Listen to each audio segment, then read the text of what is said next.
राम राम मित्रों। आज मैं सुनीता नाइट स्टोरी में आपके लिए एक कहानी लेके आई हूँ। जाओ स्कूल खत्म। ये एक फ्रेंच कहानी है जो कि मैं आपको सुना रही हूँ। उस दिन सवेरे स्कूल जाने में मुझे बहुत देर हो गई थी। मन में बड़ा डर लग रहा था।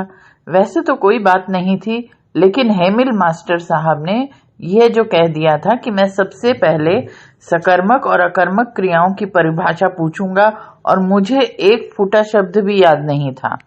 एक क्षण के लिए मेरे मन में आया कि आज स्कूल ही न जाऊं और सारा दिन इधर उधर कहीं घर से बाहर ही बिता दूं।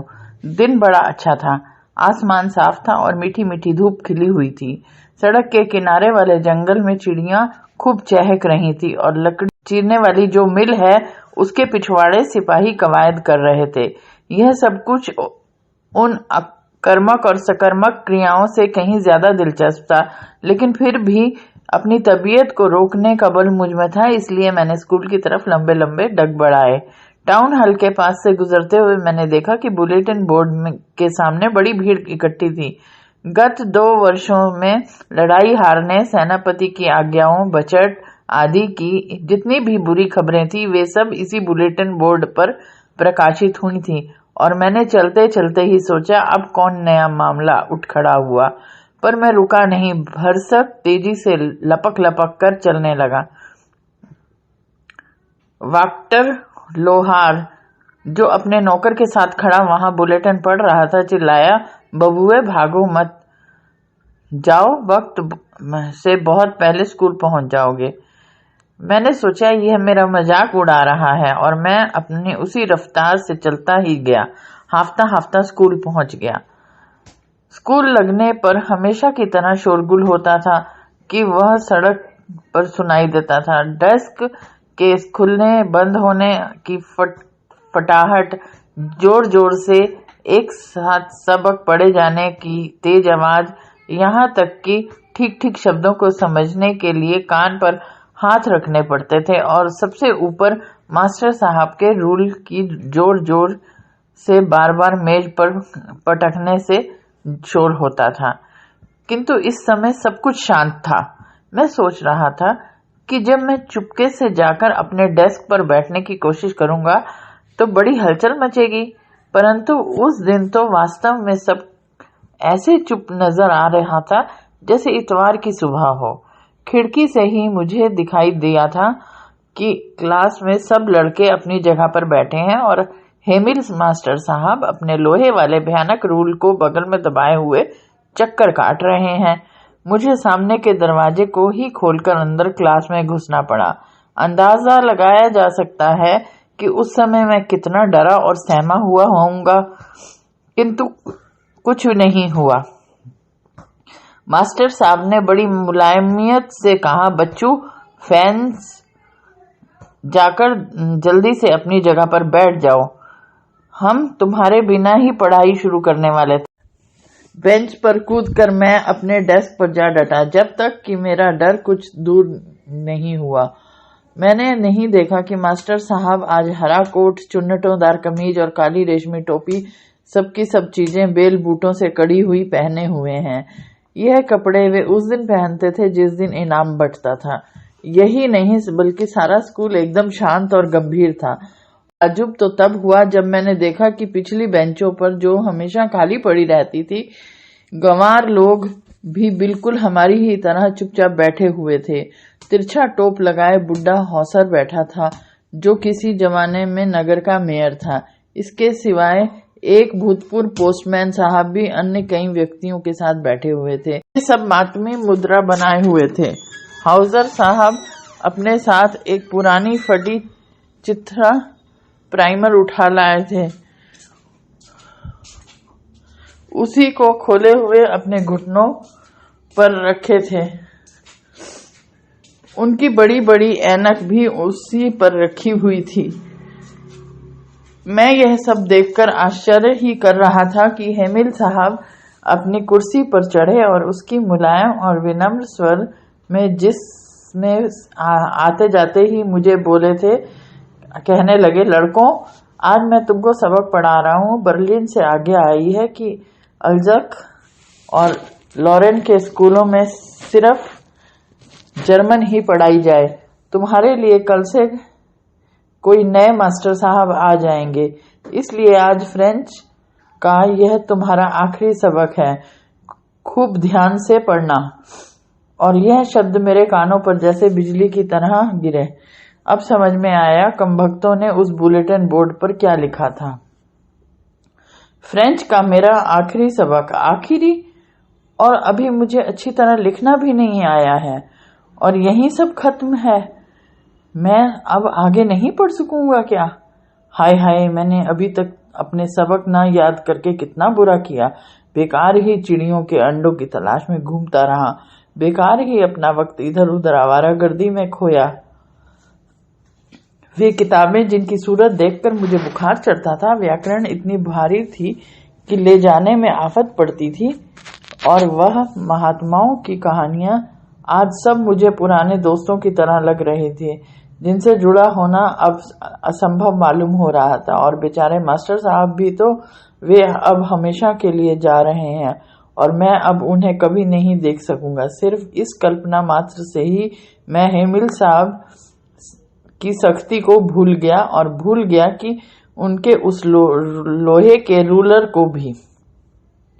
हाय बेचारा, आज इस आखिरी सबक के उपलक्ष्य में ही उसने अपने इतवार वाले बढ़िया कपड़े पहने थे। हाँ, और मेरी समझ में अब आया कि गांव के वे वृद्ध सज्जनगण क्यों पीछे की बेंचों पर बैठे थे, और इतने सुस्त थे कि अब वे फिर कभी स्कूल में आ जो नहीं सकेंगे।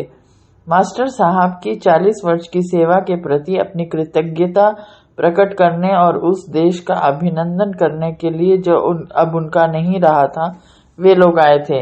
मैं यही सोच विचार कर रहा था कि मेरा नाम पुकारा गया। अकर्मक क्रिया की परिभाषा सुनाने का अब मेरा नंबर था। क्या उस अकर्मक क्रिया की कठिन परिभाषा को बिना एक ही गलती किए हुए मैं जोर से और साफ साफ नहीं कह सकता था, लेकिन पहले शब्द में गड़बड़ा गया और बुत बना खड़ा रह गया। दिल मेरा धक धक कर रहा था और ऊपर आंख उठाने की हिम्मत नहीं हो रही थी। मास्टर हेमिल ने कहना शुरू किया, फ्रेंच में तुम्हें फटकारूंगा नहीं, किंतु तुम्हें खुद शर्म आनी चाहिए। कितनी बुरी बात है। हम लोग रोज रोज यही कहते थे कि ओह बहुत तेरा वक्त है, कल पढ़ लेंगे, और तुम देखो कि यही कहते कहते हम कहाँ आ पहुंचे हैं। कल अब हमारे लिए नहीं आएगा। कल आजकल में वे जर्मन लोग आ जाएंगे और कहेंगे कि यह क्या बात है, तुम लोग बनते तो फ्रांसीसी हो पर अपनी ही भाषा न लिख सकते हो और न पढ़ सकते हो, और फ्रेंड्स एक तुम ही ऐसे नहीं हो, वरन हम में से और भी न जाने कितने ही ऐसे हैं जिन्हें यह भर्त्सना सुनने को मिल सकती है। तुम्हारे पिता तुम्हें पढ़ाने के लिए चिंतित नहीं थे, वे तुम्हें किसी खेत या मिल में काम करने पर लगा देना पसंद करते थे, जिससे कि उनकी कुछ आमदनी और हो जाए, और मैं भी दोषी ही हूँ। क्या मैंने अक्सर ही पढ़ाने के बजाय तुम्हें अपने बगीचे में पानी देने के लिए नहीं भेजा है? और जब मैं मछली का शिकार करने को जाता था तब भी तो तुम्हें एक दिन की छुट्टी दे जाता था। इस प्रकार हेमिल साहब इधर उधर की बातचीत करते फ्रेंच भाषा पर ही आ गए। कहने लगे, संसार की सबसे सुंदर भाषा है यह, सबसे ज्यादा साफ और सही। हमें इसकी पूरी रक्षा करनी होगी, क्योंकि जब देश गुलाम हो जाता है तब उसकी स्वतंत्रता वापस लाने के लिए केवल एक ही कुंजी ही बचती है, और वह कुंजी है उसकी भाषा। परतंत्रता की जेल में बंद मनुष्य के लिए उसकी अपनी भाषा ही उसकी स्वतंत्रतादायक कुंजी है। यह कह चुकने के बाद मास्टर साहब ने व्याकरण खोली और सबक पढ़ाने लगे। मुझे बड़ा आश्चर्य हुआ कि वह तो सब समझ में खूब अच्छी तरह आ रहा था। मेरा ख्याल है कि न तो मैं कभी इतना ध्यान लगाकर पढ़ा और न ही मास्टर साहब ने ही तबीयत लगाकर इतनी अच्छी तरह कभी पढ़ाया ही था। ऐसा मालूम होता था कि वे बेचारे जो कुछ जानते थे, जाने से पहले वह सब कुछ ही पढ़ा देना चाहते थे, और सो भी एक ही बार में हमारे दिमागों में ठूस देना चाहते थे। व्याकरण के बाद सुलेख शुरू हुआ। आज हेमिल साहब हम लोगों के लिए नई नई कॉपियां लाए थे, जिनमें बड़े ही खूबसूरत गोल गोल अक्षरों में लिखा हुआ था, अल्जक फ्रांस अल्जक। इतने बड़े बड़े शब्दों से लिखी इन कॉपियों के पेज क्लास भर में ऐसे लगते थे जैसे हर एक डेस्क पर झंडा फहरा रहा हो, और सब चुपचाप बैठे लिखने में तन्मय थे। पन्नों पर चलती हुई निबों की आवाज भर होती थी। एक बार कुछ भौरे कमरे में उड़ आए, किंतु किसी ने भी उनकी ओर ध्यान नहीं दिया। छोटे छोटे बच्चे ने भी नहीं, जो अक्षरों की गोलाई को भी ध्यानपूर्वक इतनी सावधानी से बना रहे थे कि वे गोलाइयां भी फ्रेंच हो। छत पर कबूतर बोल रहे थे। मैंने सोचा, क्या वे कबूतरों को भी जर्मन में बोलने के लिए मजबूर कर सकेंगे? लिखते लिखते जब मेरी नजर हेमिल साहब की तरफ उठ जाती तो मैं देखता कि वे कमरे में की किसी न किसी चीज पर टकटकी लगाए देखते होते, मानो वह अपने मस्तिष्क में यह चित्रित कर लेना चाहते हो कि उस छोटे से क्लासरूम में सब चीजें कैसी लग रही हैं। ख्याल कीजिए, 40 बरस के वे इस कमरे में रहे हैं, इसी कमरे में जहां उनके सामने हमेशा उनकी क्लास बैठी रही है और जिसकी खिड़की से बाहर बगीचा चमकता रहा है।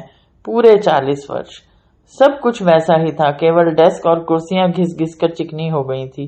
बगीचे में वालनट का पेड़ बड़ा हो गया था, और वह बेल जो स्वयं उन्होंने अपने हाथों से लगाई थी, खिड़कियों के सहारे बल खाती हुई छत तक जा पहुंची थी।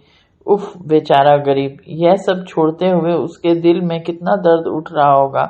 छत पर ऊपर उनकी बहन संदूक ठीक कर रही थी, सो उसकी खटर पटर भी क्लासरूम में सुनाई पड़ रही थी।